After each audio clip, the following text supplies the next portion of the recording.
So you're saying, look, I'm making, $1,000 a month or 12 grand a year on this property or something like that, or 500 bucks a month, depending on whatever it is. And you're doing your return on investment on your 20% down, it's getting better and better. You're like, sweet, I'm making 25, 30% now on my money over that long-term period of time.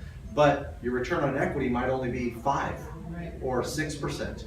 And so if you were to reposition into something else that makes you 10 or more percent on your money, how much more cash flow is that? How much work is it? And can you find another asset at that time to be able to go reinvest into, So you have some challenges with this strategy, right? So one of the challenges is most of the time when you're ready to go do this, you want to sell at the top of the market, right? As best you can, or pretty close to the top of the market as best you can, and net the most amount of equity.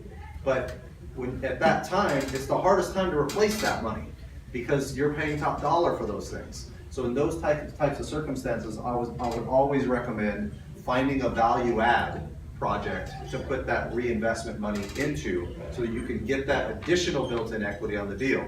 And so this is my biggest challenge because every single time I'm like, I want the cash flow, great, but then I'm like, but if I resell, I can reinvest, I make more, and I just never get my cash flow stream because I'm continuing to go through and do that strategy over and over. But I've been able to build a ridiculous amount of equity over the last 10 years by doing this strategy over and over and over again and continuing that strategy.